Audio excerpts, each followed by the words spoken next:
আসসালামু আলাইকুম।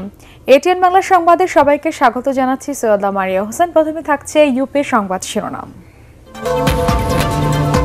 দুবাইয়ে এশিয়া কাপের ফাইনালে ভারতের বিপক্ষে বাংলাদেশের দুর্দান্ত সূচনা, ক্যারিয়ারের প্রথম 50 লিটনের।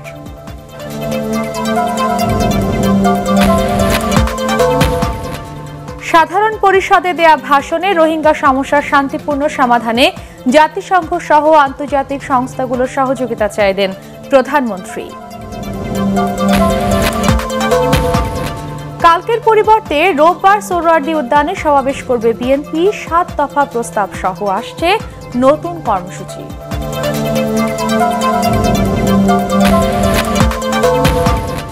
সমাবেশের নামে শান্তি বিনষ্ট করলে জনগণই বিএনপিকে মোকাবেলা করবে বললেন ওবায়দুল কাদের।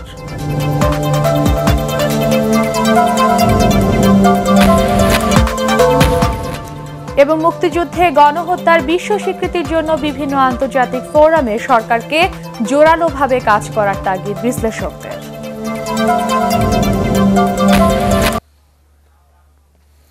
শুনছিলেন ইউপি সংবাদ শিরোনাম। এবারে বিস্তারিত। শুরুতেই এশিয়া কাপ ক্রিকেটের খবর।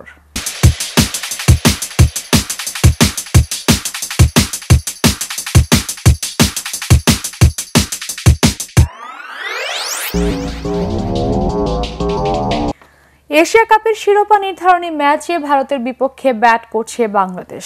দুবাইয়ে টস জিতে মাশরাফি বিন মুর্তজাকে ব্যাটিংয়ের আমন্ত্রণ জানান ভারতীয় অধিনায়ক রোহিত শর্মা। এরপর উদ্বোধনী জুটিতে লিটন কুমার দাসের সাথে নেমে প্রতিপক্ষকে শুরুতেই চমকে দেন মেহেদী হাসান মিরাজ। নতুন জুটি পেয়েই যেন প্রথমবারের মতো এশিয়া কাপে 16 রানের বেশি স্কোর যোগ করেন ওপেনাররা। 3 বছর আর 26 ইনিংস পর ওয়ানডেতে 100 রানের উদ্বোধনী জুটির দেখাও পায় টাইগাররা। এছাড়া 18 নম্বর ওয়ানডেতে এসে প্রথম হাফ সেঞ্চুরি দেখা পান লিটন দাস। এশিয়া কাপে দ্বিতীয় সর্বোচ্চ ওপেনিং জুটি গড়ে দলীয় 120 রানে ব্যক্তিগত 32-এ ফেরেন মিরাজ। শেষ খবর পাওয়া পর্যন্ত বাংলাদেশের সংগ্রহ 2 উইকেটে 128 রান। রোহিঙ্গা সমস্যার শান্তিপূর্ণ সমাধানে জাতিসংঘ সহ অন্যান্য আন্তর্জাতিক সংস্থার সহযোগিতা চেয়েছেন প্রধানমন্ত্রী শেখ হাসিনা। নিউ ইয়র্কে জাতিসংঘ সাধারণ পরিষদের অধিবেশনে দেয়া ভাষণে তিনি এ সহযোগিতা চান। একই সাথে জলবায়ু পরিবর্তনে বাংলাদেশের ঝুঁকি মোকাবেলায় উন্নত দেশগুলোর প্রতিশ্রুতি বাস্তবায়নের আহ্বান জানান শেখ হাসিনা। এ সময় 2 মেয়াদে তার সরকারের নেয়া উন্নয়ন কর্মকাণ্ডের কথা তুলে ধরে বাংলাদেশে বিনিয়োগের আহ্বান জানান প্রধানমন্ত্রী। নিউ ইয়র্ক প্রতিনিধি কানু দত্তকে সাথে নিয়ে রিপোর্ট করছেন নিয়াজজামান সাজিব। ক্যামেরায় ছিলেন কৃষ্ণ দে আকাশ। যুক্তরাষ্ট্রের সময় বৃহস্পতিবার সন্ধ্যায় জাতিসংঘের সাধারণ অধিবেশনে বাংলায় ভাষণ দেন প্রধানমন্ত্রী শেখ হাসিনা। তার বক্তব্যের বড় অংশ জুড়ে ছিল রোহিঙ্গা সংকট প্রসঙ্গ। এ ঘটনাকে অগ্রাহ্য করে শান্তিপূর্ণ ও টেকসই সমাজ প্রতিষ্ঠা করা সম্ভব নয় বলে মনে করেন প্রধানমন্ত্রী। আর তাই দ্রুত রোহিঙ্গা সমস্যার শান্তিপূর্ণ সমাধান করার আহ্বান জানান তিনি। আশাহত হয়েছে যে কারণে আমাদের ঐকান্তিক প্রচেষ্টা সত্ত্বেও আজ পর্যন্ত মিয়ানমারে রোহিঙ্গাদের স্থায়ী ও টেকসই প্রত্যাবাসন শুরু করা সম্ভব হয়নি। রোহিঙ্গারা যতদিন তাদের নিজ দেশে ফেরত যেতে না পারবেন ততদিন সাময়িকভাবে তারা যাতে মানসম্মত ও স্বাস্থ্যসম্মত পরিবেশে বসবাস করতে পারেন সেজন্য শিক্ষা, স্বাস্থ্য সহ সকল ধরনের সুযোগ সুবিধার ব্যবস্থা রেখে আমরা নতুন আবাসন নির্মাণের কাজ শুরু করেছি। আন্তর্জাতিক সংস্থাগুলোকে এই কাজে সহযোগিতার হাত বাড়িয়ে দেওয়ার জন্য আমি আহ্বান জানাই। সেই সঙ্গে রোহিঙ্গারা যাতে সেখানে যেতে পারেন এবং তার জন্য আমি আন্তর্জাতিক সংস্থাগুলোর সহযোগিতা কামনা করি। এ সময় জলবায়ু পরিবর্তনের প্রভাব মোকাবেলায় উন্নত দেশগুলোর প্রতিশ্রুতি বাস্তবায়নেরও আহ্বান জানান শেখ হাসিনা। বাংলাদেশ জলবায়ু পরিবর্তনের সর্বাধিক ঝুঁকির সম্মুখীন পৃথিবীর প্রথম 10টি দেশের একটি। ভূপ্রকৃতি এবং জনসংখ্যার আধিক্য বাংলাদেশকে বিশেষভাবে জলবায়ু পরিবর্তনের ঝুঁকির মুখে ফেলে দিয়েছে। আমরা প্যারিস চুক্তির বাস্তবায়নে অঙ্গীকারবদ্ধ। বর্তমান সরকার বাংলাদেশের জনগণের ভাগ্য পরিবর্তনে কাজ করে যাচ্ছে উল্লেখ করে গেল 2 মেয়াদে তার সরকারের নেয়া উন্নয়ন কর্মকাণ্ডের কথা তুলে ধরেন তিনি।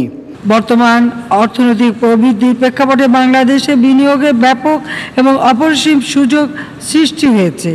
বিদেশি বিনিয়োগকারীদের জন্য কর রেয়াত, দ্বৈত কর পরিহার, শুল্ক ছাড় সহ বিভিন্ন আর্থিক প্রণোদনা দেওয়া হচ্ছে। আমরা 100টি নতুন অর্থনৈতিক অঞ্চল সৃষ্টি করছি, যা প্রায় 1 কোটি মানুষের কর্মসংস্থানের সুযোগ সৃষ্টি করবে। বঙ্গবন্ধু স্বপ্নের সোনার বাংলা বিনির্মাণে সরকারকে জনগণ সহায়তা করে যাচ্ছে বলেও জানান প্রধানমন্ত্রী। জাতির পিতা বঙ্গবন্ধু শেখ মুজিবুর রহমান সর্বপ্রথম জাতিসংঘের সাধারণ অধিবেশনে বাংলায় ভাষণ দিয়েছিলেন। বঙ্গবন্ধুর সেই পথ অনুসরণ করে তারই কন্যা প্রধানমন্ত্রী শেখ হাসিনা বরাবরের মতো এবারও বাংলায় ভাষণ দিলেন। তিনি তার বক্তব্যে স্থানকাল পাত্রভেদ সব ভুলে গিয়ে বিশ্ব মানবতার জন্য কাজ করতে বিশ্ব নেতাদের প্রতি আহ্বান জানালেন। নিয়াজ জামান সজীব, এটিএন বাংলা, নিউ ইয়র্ক, যুক্তরাষ্ট্র। রোহিঙ্গা শরণার্থীদের আশ্রয় দেওয়ার পাশাপাশি সংকট সামাল দিতে দূরদর্শী ভূমিকা রাখায় নিউ ইয়র্কে 2টি সম্মাননা পেয়েছেন প্রধানমন্ত্রী শেখ হাসিনা। জাতিসংঘ সাধারণ পরিষদের অধিবেশনে ভাষণ দেওয়ার পর আলাদা অনুষ্ঠানে তার হাতে পুরস্কার 2টি তুলে দেওয়া হয়। মানবিক কারণে 10 লাখেরও বেশি শরণার্থীকে বাংলাদেশে আশ্রয় দিয়ে নজির স্থাপন করায় ইন্টারন্যাশনাল অ্যাচিভমেন্ট অ্যাওয়ার্ড দিয়েছে ইন্টারপ্রেস সার্ভিস। জাতিসংঘ সদর দপ্তরে শেখ হাসিনার হাতে পুরস্কারটি তুলে দেন আন্তর্জাতিক অভিবাসন সংস্থার মহাপরিচালক উইলিয়াম লুসি সুইং। এর আগে জাতিসংঘের সাবেক মহাসচিব কোফি আনান ও ব্রুটাস ঘালি এবং ফিনিশ প্রেসিডেন্ট মার্তি আহতিসারিকে এ সম্মাননা দেওয়া হয়। এছাড়া রোহিঙ্গা সংকটে দূরদর্শী নেতৃত্বের কারণে special recognition for outstanding leadership সম্মাননা দিয়েছে দাতব্য সংগঠন গ্লোবাল হোপ কোয়ালিশন। পুরস্কার 2টি বাংলাদেশের মানুষকে উৎসর্গ করে প্রধানমন্ত্রী বলেন, নির্যাতিত ও নিপীড়িত মানুষের পাশে সব দেশেরই দাঁড়ানো উচিত। এ সময় তিনি আবারও বলেন, মিয়ানমারকেই রোহিঙ্গা সমস্যার সমাধান করতে হবে। আগামীকাল নয়, রোববার রাজধানী সোহরাওয়ার্দী উদ্যানে সমাবেশ করবে বিএনপি। সমাবেশ থেকে সুষ্ঠু ও নিরপেক্ষ নির্বাচনের লক্ষ্যে 7 দফা প্রস্তাব তুলে ধরে নতুন কর্মসূচি ঘোষণা করবে দলটি। এছাড়াও সভা থেকে রাষ্ট্র পরিচালনার সুযোগ পেলে বিএনপির ভবিষ্যৎ করণীয় নিয়ে 12 দফা লক্ষ্য ঘোষণা করা হবে। দলটির সিনিয়র নেতারা এ তথ্য জানিয়ে বলেন, এই সমাবেশ রাজনীতিতে নতুন টার্নিং পয়েন্ট হতে যাচ্ছে। মইনুল আহসানের রিপোর্ট। রাজধানীতে বিএনপির সমাবেশ সফল করা নিয়ে এখন ব্যস্ত সময় পার করছেন দলের নেতাকর্মীরা। মতবিনিময়, আলোচনা সভার আদলে কর্মী সভার মধ্য দিয়ে রোববারের সমাবেশে ব্যাপক লোক সমাগম নিশ্চিত করতে চায় দলটি। প্রেস ক্লাবে দলীয় এক আলোচনা সভা শেষে বিএনপি নীতি নির্ধারক ব্যারিস্টার মওদুদ আহমদ এটিএন বাংলাকে জানান, সমাবেশ থেকে ঐক্য প্রক্রিয়ার 5 দফার আলোকে 7 দফা প্রস্তাবনা তুলে ধরা হবে। যাতে থাকবে খালেদা জিয়া সহ কারাবন্দী নেতাকর্মীদের মুক্তি, তাফসিল ঘোষণার আগে সংসদ বিলুপ্ত করে সরকারের পদত্যাগ, নিরপেক্ষ ব্যক্তিদের দিয়ে নির্বাচনকালীন সরকার গঠনের দাবি। এছাড়াও ঘোষণা আসবে সুশাসন, দুর্নীতি দমন, রাষ্ট্র ক্ষমতায় ভারসাম্য আনা, প্রতিহিংসামূলক রাজনীতির অবসান, বিচার বিভাগের স্বাধীনতা নিশ্চিত করা সহ সন্ত্রাসবাদ দমন ও জঙ্গি গোষ্ঠীকে বাংলাদেশের ভূখণ্ড ব্যবহার করতে না দেয়া সহ 12 দফা ভবিষ্যৎ করণীয়। 7টা দাবি, আমাদের বেগম খালেদাদের মুক্তি, আর হলো আমাদের যত নেতা কর্মী যারা জেলখানায় আছে তাদের মুক্তি এবং তাদের বিরুদ্ধে যে মামলা সেগুলো প্রত্যাহার করা। জাতীয় দাবি হয়ে দাঁড়িয়েছে এগুলো, দাবি হিসেবে প্রতিষ্ঠিত এখন, সেটা হলো যে একটা নিরপেক্ষ সরকার অধীনে নির্বাচন হতে হবে। আমরা আমাদের 12 দফার একটা লক্ষ্য এবং উদ্দেশ্য আমরা ঘোষণা দেব, যে নির্বাচনে জয়লাভ করার পর আমরা কি ধরনের সরকার দেখতে চাই, দেশের মানুষের জন্য আমরা কি করতে চাই।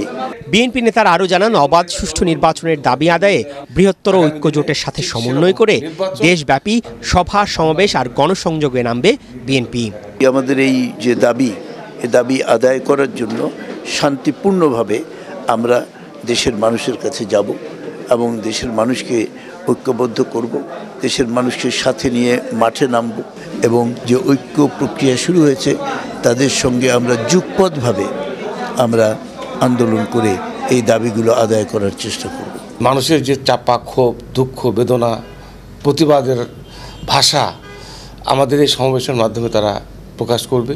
বিএনপি স্থায়ী কমিটির সদস্য ব্যারিস্টার মওদুদ আহমদ আরও জানান, দলের পক্ষ থেকে শিগগিরই নির্বাচনকালীন সরকারের রূপরেখা ঘোষণারও প্রস্তুতি নেওয়া হচ্ছে। মইনুল আহসান, এটিএন বাংলা, ঢাকা।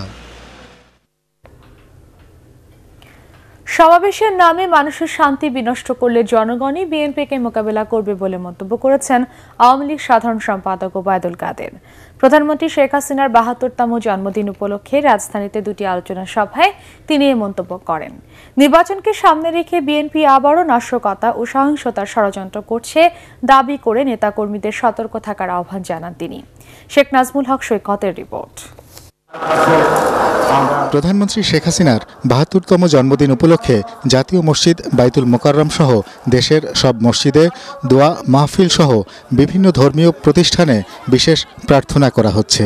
এরই অংশ হিসেবে ধানমন্ডি ৩২ নম্বর সড়কে আওয়ামী স্বেচ্ছাসেবক লীগ দুস্থদের মধ্যে রিকশা বিতরণ করেছে। এ অনুষ্ঠানের উদ্বোধন করেন আওয়ামী লীগ সাধারণ সম্পাদক ও সেতুমন্ত্রী ওবায়দুল কাদের। এ সময় তিনি বলেন, বিএনপি ষড়যন্ত্রে লিপ্ত হলেও জনগণ এখন নির্বাচনমুখী। জনমনে কোনো অশান্তি নেই, অশান্তি শুধু বিএনপির ক্ষমতার ক্ষুধা বিএনপিকে উন্মাদ করে ফেলেছে। যারা দেশের মানুষের জানমালের নিরাপত্তাকে জিম্মি রেখে মাঠ দখল ঢাকা অচল করতে যাবে, জনগণ তাদেরকেই অচল করে দেবে। আরো জোরে। এদিকে শেখ হাসিনার জন্মদিনকে জনগণের ক্ষমতায়ন দিবস হিসেবে পালন করছে আওয়ামী যুবলীগ। এ উপলক্ষে মতিঝিলে বাফুপে মাঠে রক্তদান ও দোয়া মাহফিলের আয়োজন করে যুবলীগ। সেখানে ওবায়দুল কাদের বলেন, বিএনপি আবারও সহিংসতার পথে যাচ্ছে। সব ষড়যন্ত্র একজন মানুষকে ঘিরে। শেখ হাসিনা বঙ্গবন্ধুর কন্যাকে শেষ করে দিতে পারলে তারা মনে করে তাদের এখানে রাজনৈতিক জীবনের সবচেয়ে বড় স্বপ্ন সফল হয়ে গেল। ৭৫-এর ১৫ই আগস্ট আর ২০১৮ সাল এক নয়। এ সময় আওয়ামী লীগ নেতারা বলেন, জাতীয় ঐক্যের নামে বিএনপি আবারও ষড়যন্ত্র শুরু করেছে। জাতীয় ঐক্যের নামে যদি কোনো বিশৃঙ্খলা সৃষ্টি করা হয়, যুবলীগের প্রতিটি নেতা কর্মী আপনারা প্রস্তুত থাকবেন। শেখ নাজমুল হক সৈকত, এটিএন বাংলা, ঢাকা। আগামী নির্বাচনে ভোট কারচুপির চেষ্টা করলে জনগণ তা রুখে দেবে বলে মন্তব্য করেছেন যুক্তফ্রন্টের চেয়ারম্যান অধ্যাপক AQM বদরুদ্দোজা চৌধুরী। রাজধানীর মতিঝিলে নির্মাণ শ্রমিক সংগ্রাম পরিষদের অভিষেক অনুষ্ঠানে তিনি এই মন্তব্য করেন। স্বাধীনতা বিরোধীদের সাথে কোনো ঐক্য হবে না জানিয়ে তিনি বলেন, ভারসাম্যের রাজনীতি প্রতিষ্ঠা করতে চায় যুক্তফ্রন্ট। জেএসডি সভাপতি আসম আব্দুর রব, নাগরিক ঐক্যের আহ্বায়ক মাহমুদুর রহমান মান্না এতে আরও বক্তব্য রাখেন। এ সময় শ্রমিকদের ন্যূনতম মজুরি পুনর্বিবেচনা করতে সরকারের প্রতি আহ্বান জানানো হয়।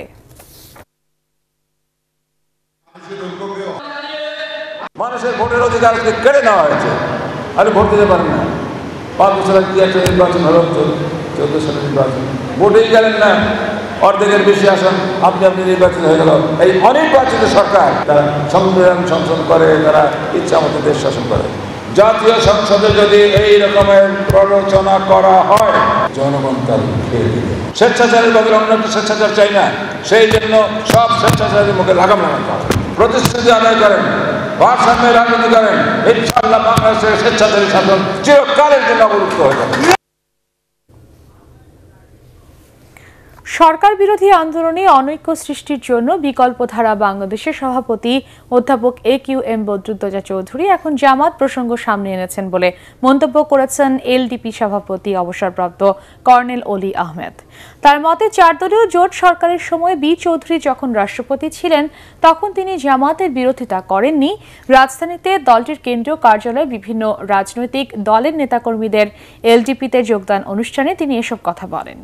নিরপেক্ষ সরকারের অধীনে জাতীয় নির্বাচনের দাবি জানিয়ে নির্বাচনের আগে বিএনপি চেয়ারপারসন বেগম খালেদা জিয়ার মুক্তির দাবি জানান অলি আহমদ। বদরুদ্দোজা সাহেব রাষ্ট্রপতি থাকা অবস্থায় ফাঁসির কাস্টে ঝুলা 2 জন মন্ত্রী ক্যাবিনেট মিনিস্টার ছিল। সেদিন বদরুদ্দোজা সাহেব কোনো আপত্তি তোলে নাই। আজকে তিনি বিরোধী দলে থেকে সরকার বিরোধী আন্দোলন থাকে অনৈক্য সৃষ্টির জন্য এই ধরনের কথা কেন বলছেন, এটা বোধগম্য নয়। বেগম খালেদা জিয়ার মুক্তি, সুষ্ঠু অবাধ নির্বাচন, সংসদ ভেঙে দিতে হবে, জনগণের ভোটের অধিকার ফিরে দিতে হবে। ৭১ মুক্তিযুদ্ধে গণহত্যার বিশ্ব স্বীকৃতির জন্য বিভিন্ন আন্তর্জাতিক ফোরামে সরকারকে জোরালোভাবে কাজ করার তাগিদ দিয়েছেন শিক্ষাবিদ ও গবেষকরা। বাংলা একাডেমিতে গণহত্যা, নির্যাতন ও মুক্তিযুদ্ধ বিষয়ক গবেষণা কেন্দ্রের উদ্যোগে আয়োজিত আন্তর্জাতিক সম্মেলনে বক্তারা এসব কথা বলেন। বিস্তারিত জানাচ্ছেন শফিকুল ইসলাম শামীম। বাংলা একাডেমিতে গণহত্যা, নির্যাতন ও মুক্তিযুদ্ধ বিষয়ক গবেষণা কেন্দ্রের উদ্যোগে ১৯৭১ মুক্তিযুদ্ধ, গণহত্যা ও বিশ্ব শীর্ষক দুদিনব্যাপী আন্তর্জাতিক এ সম্মেলনে যুক্তরাষ্ট্র, যুক্তরাজ্য, ভারত, কম্বোডিয়া, বেলজিয়াম, নেদারল্যান্ড, মিশর ও বাংলাদেশের গবেষকরা অংশ নিয়েছেন। বক্তারা বলেন, গণহত্যা ও নির্যাতনের কাহিনী মুক্তিযুদ্ধের ইতিহাসের অংশ। তাই দেশে গণহত্যা দিবস পালনের পাশাপাশি সময় এসেছে এর স্বীকৃতির জন্য আন্তর্জাতিক ফোরামে বিষয়টি তুলে ধরার। গণহত্যার আন্তর্জাতিক স্বীকৃতি কেন দরকার? আন্তর্জাতিক স্বীকৃতি হলে এই যে পাকিস্তানিদের হানাদার বাহিনীর বিচার, আমাদের এই বিচার আর কখনো কেউ বিতর্কিত বা প্রশ্নবিদ্ধ করার সম্মুখীন হবে না। অনুষ্ঠানে সংস্কৃতিমন্ত্রী আসাদুজ্জামান নূর বলেন, ৭১-এ হত্যাকারীদের বিলম্বিত বিচার ও তাদেরকে সঠিকভাবে চিহ্নিত করা যায়নি বলেই তারা পরবর্তীতে বঙ্গবন্ধুকে হত্যা করেছে এবং বিভিন্ন সময়ে এদেশে জঙ্গিবাদের মদদ দিয়েছে। আমাদের শক্তি কিন্তু বাংলাদেশে বিরাজ করছে। এটি ৭১-এর প্রেতাত্মা, যারা গণহত্যা করেছিল ধর্মের নামে, ইসলামের নামে। তো এই শক্তিগুলোকে তো আমাদের প্রতিহত করতে হবে। বিদেশি গবেষকরা মনে করেন, বাংলাদেশের স্বাধীনতা বিরোধী শক্তির প্রভাব এখনও রয়ে গেছে। তাই এদের রুখতে স্বাধীনতার সপক্ষে শক্তিকে আরও তৎপর হওয়ার আহ্বান জানান। এটা যেন একটা সব সম্ভবের দেশ। এখানে মুক্তিযুদ্ধের পক্ষের লোকেরাও আছে, মুক্তিযুদ্ধের বিপক্ষের লোকেরাও আছে, অথচ মুক্তিযুদ্ধের পক্ষের লোকেদের আরো অনেক বেশি শক্তিশালী হওয়া উচিত। অনুষ্ঠানটির সহযোগী আয়োজক বাংলাদেশের গণমুখী ও অসাম্প্রদায়িক ইতিহাস চর্চার জাতীয় প্রতিষ্ঠান বাংলাদেশ ইতিহাস সম্মিলনী। সম্মিলনীর সদস্য, বিভিন্ন কলেজ ও বিশ্ববিদ্যালয়ের শিক্ষক, গবেষক ও লেখকগণ এই সম্মেলনে অংশ নেন। শফিকুল ইসলাম শামীম, এটিএন বাংলা, ঢাকা। ঢাকাই হতে যাচ্ছে দক্ষিণ এশিয়া চীনের ব্যবসা ও বিনিয়োগ কার্যক্রম পরিচালনার মূল কেন্দ্র। এজন্য আগামী মাসে রাজধানীতে China National Import and Export Corporation সিএমসির আঞ্চলিক কার্যালয়ের উদ্বোধন করা হবে। সিএমসির কর্মকর্তারা বলছেন, এই আঞ্চলিক কেন্দ্রের ৯০% জনবলই হবে বাংলাদেশি নাগরিক। চীন থেকে ফিরে রিপোর্ট করছেন একরামুল হক সায়েম, ক্যামেরায় ছিলেন তপু সাহা। স্বপ্নের পদ্মা সেতুর বাস্তবায়ন, বড়পুকুরিয়া কয়লা খনি প্রকল্প কিংবা পায়রা পাওয়ার প্ল্যান্টের মতো দেশের বড় বড় প্রকল্পগুলোর বেশিরভাগই পরিচালনা করছে চীনা কোম্পানিগুলো। বর্তমানে ঢাকা আশুলিয়া এলিভেটেড এক্সপ্রেসওয়ে সহ অবকাঠামো খাতের অনেক প্রকল্পের ঠিকাদার প্রতিষ্ঠানই চীনের। China National Import and export কর্পোরেশনের কর্মকর্তারা বলছেন, কম মজুরির জনবল সহ বিভিন্ন কারণে সহজে ব্যবসায়িক লক্ষ্য পূরণ হওয়ায় আগামীতে এর পরিধি বাংলাদেশে আরও বাড়াতে চায় দেশটি। বাংলাদেশে আমরা লাভবান হয়েছি। এখানে বিশাল মানব সম্পদ, যার অধিকাংশই তরুণ। সোলার সহ জ্বালানি খাতে আমরা আরও বিনিয়োগ বাড়াতে চাই। পাকিস্তানের পর দক্ষিণ এশিয়ায় চীনের সবচেয়ে বেশি বিনিয়োগ বাংলাদেশে। স্বাধীনতার পর থেকে চীনা সরকার এ পর্যন্ত দেশে প্রায় $৩,০০০ কোটি বিনিয়োগ করেছে। কেবল সিএমসির মাধ্যমে ২০২১ সালের মধ্যে আরও $৫০ কোটি বিনিয়োগের পরিকল্পনা রয়েছে। একই সাথে এ অঞ্চলে ব্যবসায়িক কেন্দ্র হিসাবে বেইজিং, হংকং কিংবা থাইল্যান্ডের বদলে এবার চীনের নজর ঢাকার দিকে। We have such big investment and also we move our management from Beijing, Hong Kong, Singapore to Dhaka. ঢাকায় দক্ষিণ এশীয় আঞ্চলিক কার্যালয় প্রস্তুত হয়ে আছে। অক্টোবরের মাঝামাঝিতে এর উদ্বোধন হবে। সেখানে ৯০% জনবলই বাংলাদেশিদের নিয়োগ করা হবে। চীন সফরে যাওয়া বাংলাদেশি সাংবাদিকদের সাথে মতবিনিময় অনুষ্ঠানে এসব তথ্য তুলে ধরেন China National Import and Export Corporation সিএমসির কর্মকর্তারা। বেইজিংয়ের এই সিএমসি কোম্পানির মাধ্যমে বিশ্বব্যাপী আমদানি রপ্তানি সহ ব্যবসা বাণিজ্য পরিচালনা করে চীন। বিশ্বের প্রায় ১৬০টি দেশে সিএমসির মাধ্যমে ব্যবসায়িক সম্পর্ক গড়ে তোলা হয়েছে। আর এই মুহূর্তে দক্ষিণ এশিয়ায় বাংলাদেশকে সর্বোচ্চ গুরুত্ব দিয়ে বিদ্যুৎ, জ্বালানি, অবকাঠামো সহ নানান খাতে ব্যবসায়িক পরিকল্পনা গ্রহণ করছে চায়নারা। ইকরামুল হক সায়েম, এটিএন বাংলা, চীন। প্রধানমন্ত্রী শেখ হাসিনার ৭২তম জন্মদিন উপলক্ষে গণভবনে দোয়া মাহফিলের আয়োজন করা হয়। প্রধানমন্ত্রীর কার্যালয়ের কর্মকর্তা কর্মচারী ও প্রধানমন্ত্রীর পরিবারের সদস্যরা এতে অংশ নেন। এ সময় প্রধানমন্ত্রীর সুস্বাস্থ্য ও দীর্ঘায়ু কামনা করা হয়। 1975 সালের 15ই আগস্ট ঘাতকের বুলেটে নির্মমভাবে নিহত বঙ্গবন্ধু ও তার পরিবারের সদস্যদের আত্মার মাগফিরাত কামনা করেন তারা।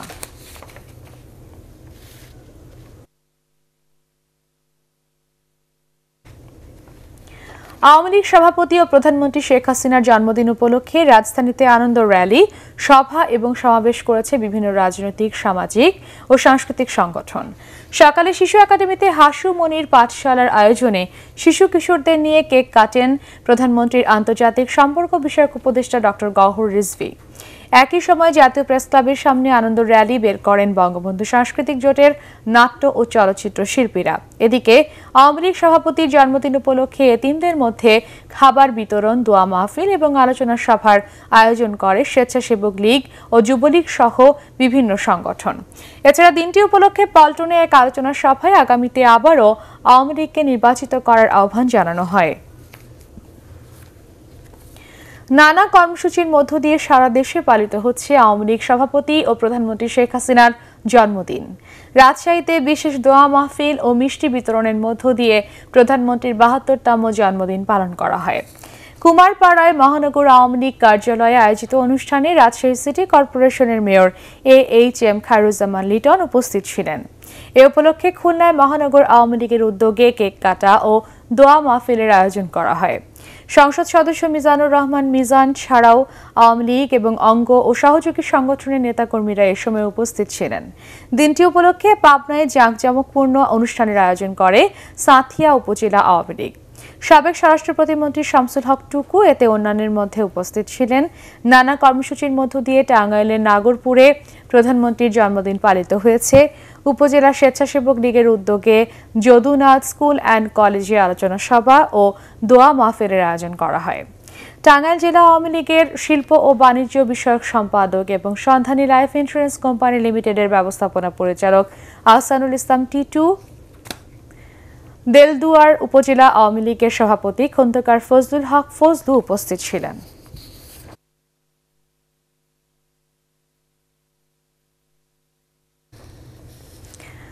বিদেশি টেলিভিশন চ্যানেলে দেশি বিজ্ঞাপন বন্ধের দাবি জানিয়েছে association of television channel owners অ্যাটকো।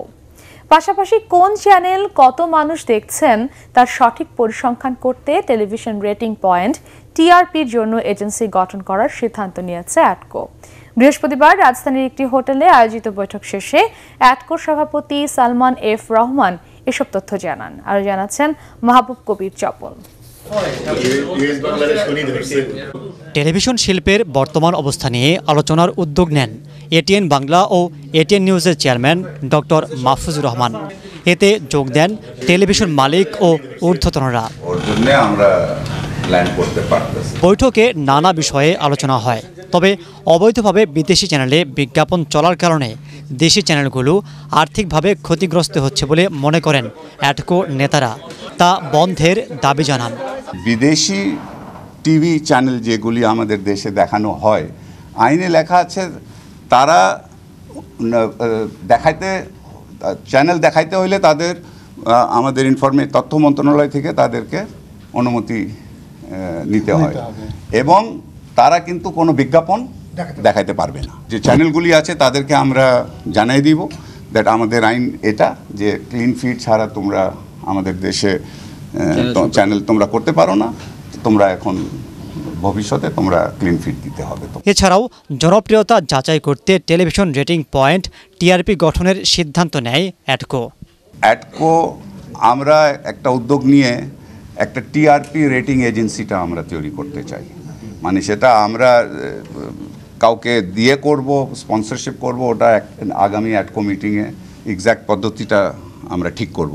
যুক্তরাষ্ট্র থেকে প্রধানমন্ত্রী দেশে ফিরলে এসব বিষয় নিয়ে অ্যাটকো আলোচনা করবে বলে জানান সংগঠনটির নেতারা। মাহবুব কবির চপল, ATN বাংলা, ঢাকা। মুক্তিযুদ্ধের চেতনায় সাম্প্রদায়িকতা ও সন্ত্রাসমুক্ত বাংলাদেশ গড়ার দাবি জানিয়েছে হিন্দু, বৌদ্ধ, খ্রিস্টান ঐক্য পরিষদ।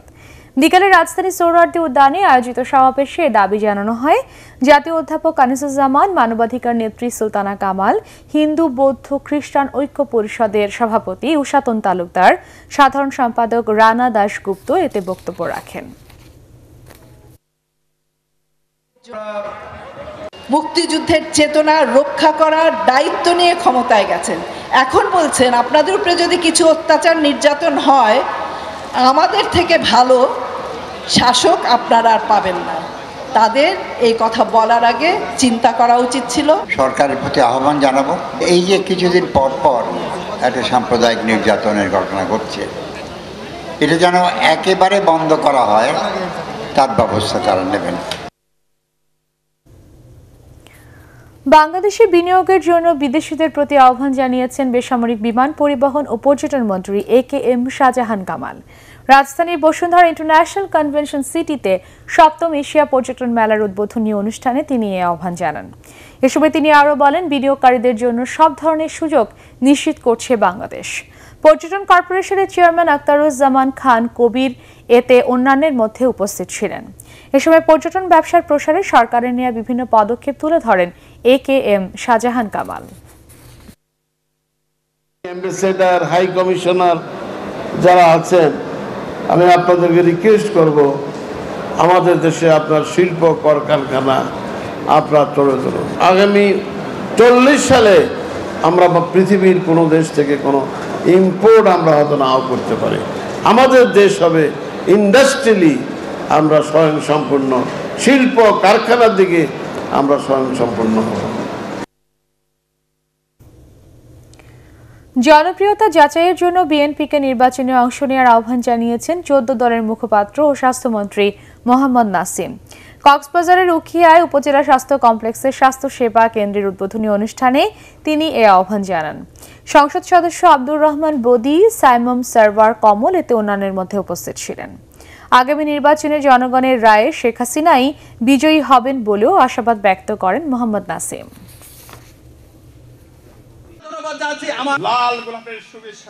কমিশনের কথা 3 মাস চলবে, আমাদের কারো কথা চলবে না। ভয় কি? ভোটে ভয় পান কেন? ইলেকশনে আসেন, ইলেকশন করবেন, আমরা সবাই স্বাগত জানাই ইলেকশন আসার জন্য। ইনশাল্লাহ আগামী নির্বাচনে শেখ হাসিনাই বিজয় হবে, আওয়ামী লীগের বিজয় হবে, ইনশাল্লাহ 14 দলের বিজয় হবে। ময়মনসিংহে মালবাহী ট্রেনের 4টি বগি লাইনচ্যুত হওয়ায় জেলার সাথে চট্টগ্রাম সহ 3 রুটে রেল যোগাযোগ বন্ধ রয়েছে।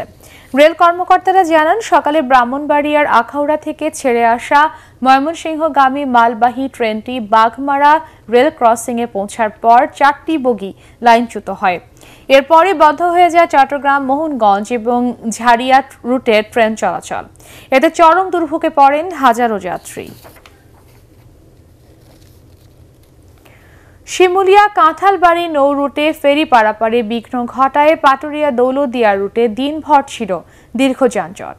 এতে ভোগান্তিতে পড়েন যাত্রীরা। পাটুরিয়া প্রান্তে কয়েকশো যাত্রীবাহী পরিবহন ও মালবাহী ট্রাক পারাপারের অপেক্ষায় ছিল। বিআরডব্লিউটিসির কর্মকর্তারা জানান, সাপ্তাহিক ছুটির দিন হওয়ায় সকালে যানবাহনের চাপ বৃদ্ধি পায়।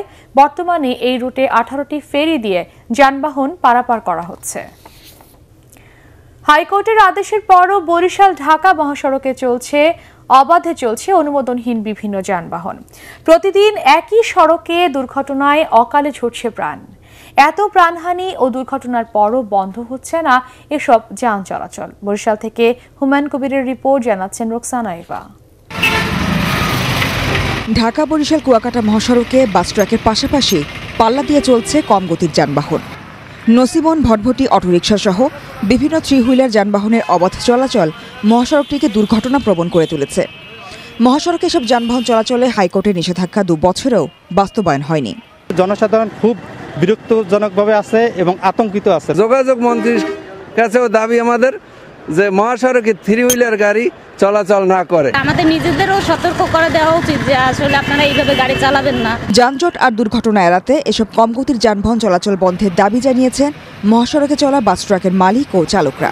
অটো মাহিন্দ্র উঠাই দিলে মনে করেন আমাদের তখন আর এত দুর্ঘটনা ঘটবে না। রাস্তা দ্রুত একটা রাস্তার মাঝখানে একটা লোক দৌড় দিলে তখন ওই অটো বাঁচাবো না মানুষ বাঁচাবো না ওই বড় গাড়িটা বাঁচাবো। অটো, মাহিন্দ্র, ভটভটি, নসিমন, করিমন এগুলো চলা নিষিদ্ধ। তারপর চলে, তারপর আমাকে চলা কষ্ট হয়। যাদের বিরুদ্ধে অভিযোগ সেসব থ্রি হুইলারের চালকরাও বলছেন পেটের দায়ে রাস্তায় নামতে হচ্ছে তাদের। সমস্যা সমাধানের বিকল্প সড়ক চালুর দাবি তাদের। আমাদের পুলিশ শুধু কাগজের জন্য বলে ড্রাইভিং লাইসেন্স দেয়, গাড়ি ঠিক আছে নি। এখন আমরা খামু কি করি না চালাইলে, আমরা তো খাওয়া লাগবে। সব গাড়ি চলে, বন্ধ করে না, আমরা এলে বন্ধ করলে আমরা বন্ধ করে এলাম। এমনকি পুলিশের নিয়মিত অভিযানও বন্ধ হচ্ছে না থ্রি হুইলারের দাপট। অবৈধ টেম্পু, আলফা মহেন্দ্র, তারপরে অন্যান্য যে গাড়িগুলো আছে, এই গাড়িগুলো যদি বন্ধ না করে তাহলে এটা নিয়ন্ত্রণ করা কঠিন। বরিশাল ঢাকা কুয়াকাটা মহাসড়কে দুর্ঘটনা রোধে নিয়মিত নজরদারি সহ অবিলম্বে কঠোর ব্যবস্থা নেওয়ার দাবি সংশ্লিষ্টদের। Bureau report, ATN Bangla. বাজার মূল্য ভালো থাকায় এবার হাসি ফুটেছে নাটোর ও জামালপুরের পাট চাষিদের মুখে। মৌসুমের শুরুতে অতিবৃষ্টি হলেও দুই জেলাতেই এবার পাটের বাম্পার ফলন হয়েছে। নাটোর প্রতিনিধি জুলফিকার হায়দার জোসেফ ও জামালপুর থেকে লুৎফুর রহমানের রিপোর্ট, জানাচ্ছেন মামুনুর রশিদ। অতিবৃষ্টির কারণে এবার জামালপুরে পাটের আবাদ কম হয়েছে। গত কয়েক বছর পাট চাষ করে লাভের মুখ না দেখলেও এবার ফলন ও বাজার ভালো থাকায় লাভের আশা পাট চাষিদের। সরকার নির্ধারিত মূল্যের চেয়েও বেশি দামে পাট বিক্রি করতে পেরে খুশি কৃষকরা। পাটের দামও আছে, পাটের মুড়ে দাম আসতে আছে 8-10 মণ করে আসতে আছে। আমার 50,000 টাকা লাভ টিকবো ইনশাআল্লাহ। অনুকূল আবহাওয়া পাওয়ার কারণে পাটের ফলন বেশ ভালো। আমরা প্রায় 2000 হেক্টর জমিতে পাট এখন পর্যন্ত কর্তন হয়েছে।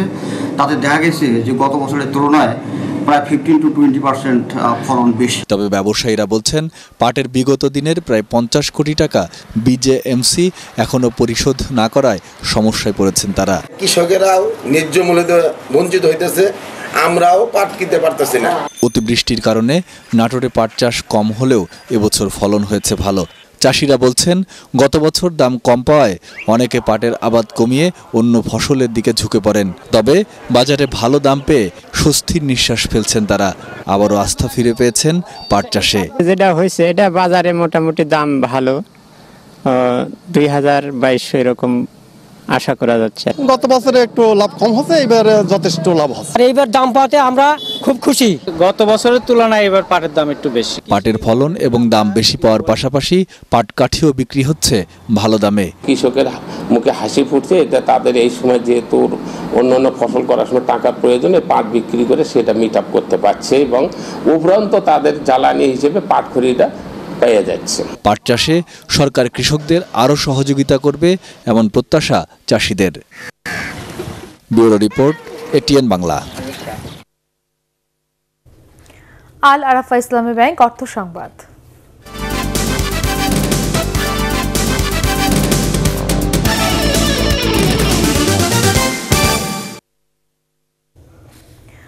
খুলনা অঞ্চলের ব্যাংক কর্মকর্তাদের সাথে বৈঠক করেছেন বাংলাদেশ ব্যাংকের গভর্নর ফজলে কবির। নগরীর একটি হোটেলে আয়োজিত বৈঠকে বাংলাদেশ ব্যাংকের খুলনা শাখার নির্বাহী পরিচালক ইস্কেন্দার মিয়া, মহাব্যবস্থাপক প্রশাসন রবিউল ইসলাম, মহাব্যবস্থাপক সুপারভাইজার অসীম কুমার মজুমদার, ঢাকা ব্যাংকের ব্যবস্থাপক আরিফ কামাল চৌধুরী এতে অন্যান্যের মধ্যে বক্তব্য রাখেন। স্থানীয় ব্যাংক কর্মকর্তারা তাদের বিভিন্ন ব্যাংকিং সমস্যার কথা তুলে ধরেন আর প্রকৃত ব্যবসায়ীদের চিহ্নিত করে বিনিয়োগের জন্য ঋণ দেওয়ার আহ্বান জানান গভর্নর ফজলে কবির। আওয়ামী লীগ ক্ষমতায় থাকলেই দেশের উন্নয়ন হয় বলে মন্তব্য করেছেন রাষ্ট্রপতি আব্দুল হামিদ মেডিকেল কলেজের পরিচালক রাসেল আহমেদ তুহিন। সন্ধ্যায় কিশোরগঞ্জ পুরাতন স্টেডিয়ামে আয়োজিত তৃণমূল আওয়ামী লীগ ও সহযোগী সংগঠন আয়োজিত জনসভায় তিনি এই মন্তব্য করেন। জেলা আওয়ামী লীগের সাবেক প্রচার সম্পাদক আনোয়ার কামাল, জেলা বিএমএর সভাপতি ডাক্তার মাহবুব ইকবাল, রাষ্ট্রপতি আব্দুল হামিদ মেডিকেল কলেজের অধ্যক্ষ ডাক্তার নৌশাদ খান এসবে অন্যান্যের মধ্যে উপস্থিত ছিলেন। নাটোরে শুরু হয়েছে 3 দিনের চলনবিল আঞ্চলিক সাংস্কৃতিক উৎসব। কানাইখালী স্টেডিয়ামে এই উৎসবের আয়োজন করেছে জাতীয় রবীন্দ্রসঙ্গীত সম্মেলন পরিষদ। সংস্কৃতি মন্ত্রী আসাদুজ্জামান নূর, তথ্য ও যোগাযোগ প্রযুক্তি প্রতিমন্ত্রী জুনায়েদ আহমেদ পলক, সংসদ সদস্য অধ্যাপক আব্দুল কুদ্দুস, শফিকুল ইসলাম শিমুল এসবে অন্যান্যের মধ্যে উপস্থিত ছিলেন।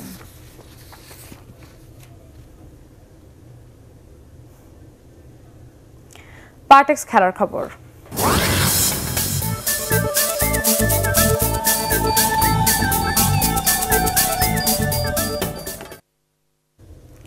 বাংলাদেশের টেস্ট অধিনায়ক সাকিব আল হাসানের বাঁ হাতের আঙুলে জরুরি অস্ত্রোপচার করা হয়েছে। দুদিন আগে দেশে ফিরলেও ভিসা জটিলতায় উন্নত চিকিৎসার জন্য বিদেশ যাওয়া বিলম্ব হয় বিশ্বসেরা অলরাউন্ডারের। হাতের ব্যথা বেড়ে যাওয়ায় বৃহস্পতিবার রাজধানীর একটি হাসপাতালে গেলে সেখানে হাতের ইনফেকশন কমাতে জরুরি ভিত্তিতে অস্ত্রোপচারের মাধ্যমে প্রায় 70 মিলিলিটার পুঁজ বের করা হয়। তবে মূল অস্ত্রোপচার বিদেশে গিয়েই করাতে হবে। অবশ্য এখন চাইলেই সেটা সম্ভব নয়। হাতে যে ইনফেকশন হয়েছে সেটা ঠিক হওয়ার পর যাতে আনুমানিক 2-3 সপ্তাহ লাগতে পারে। যুক্তরাষ্ট্রে মূল অস্ত্রোপচার করাতে চান সাকিব, তবে আপাতত তিনি ভালো আছেন। আগামী 48 ঘন্টা থাকবেন ডাক্তারদের পর্যবেক্ষণে। আজ সামাজিক যোগাযোগ মাধ্যমে সাকিব নিজেই জানিয়েছেন এসব তথ্য। সেই সাথে তিনি এও জানান ডাক্তাররাই জানিয়েছিলেন বড় বিপদ থেকে এ যাত্রায় বেঁচে গেছেন। হাসপাতালে যেতে আর কয়েক ঘন্টা দেরি হলে বাহাতে হয়তো পচন ধরত। দ্রুত সুস্থ হয়ে মাঠে ফিরতে দেশবাসীর দোয়া চেয়েছেন সাকিব।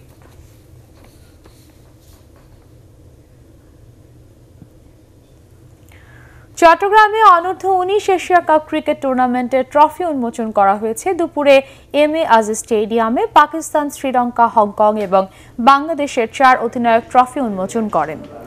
আগামীকাল থেকে শুরু হতে যাওয়া এই টুর্নামেন্ট চলবে ঢাকা ও চট্টগ্রামে। উদ্বোধনী দিনে চট্টগ্রামে 2টি ম্যাচ অনুষ্ঠিত হবে।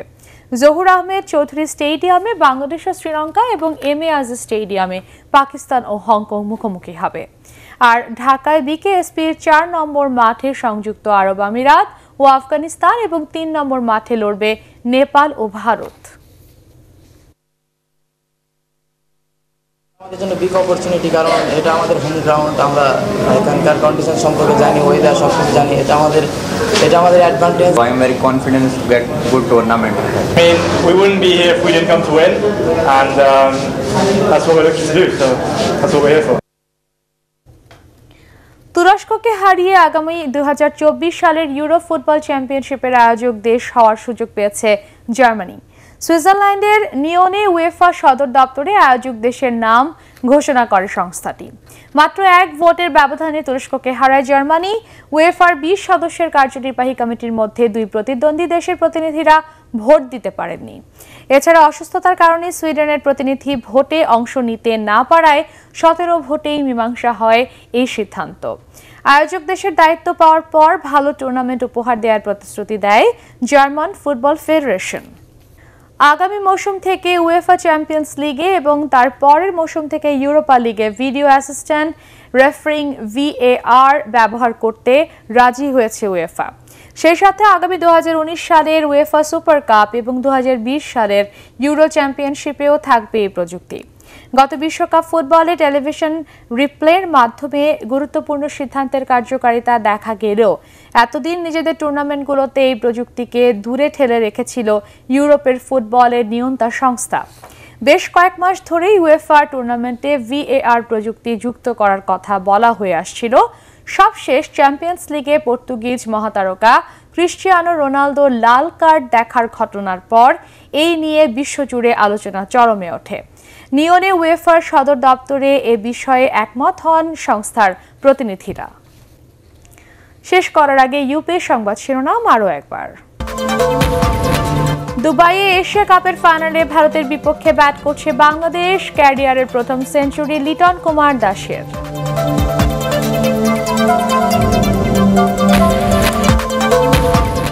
সাধারণ পরিষদে দেয়া ভাষণে রোহিঙ্গা সমস্যার শান্তিপূর্ণ সমাধানে জাতিসংঘ সহ আন্তর্জাতিক সংস্থাগুলোর সহযোগিতা চাইলেন প্রধানমন্ত্রী। কালকের পরিবর্তে রোববার সোহরাওয়ার্দী উদ্যানে সমাবেশ করবে বিএনপি। 7 দফা প্রস্তাব সহ আসছে নতুন কর্মসূচি।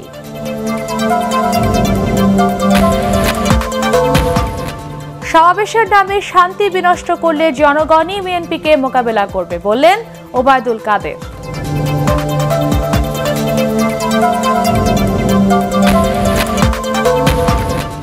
এবং মুক্তিযুদ্ধে গণহত্যার বিশ্ব স্বীকৃতির জন্য বিভিন্ন আন্তর্জাতিক ফোরামে সরকারকে জোরালোভাবে কাজ করার তাগিদ বিশ্লেষকদের।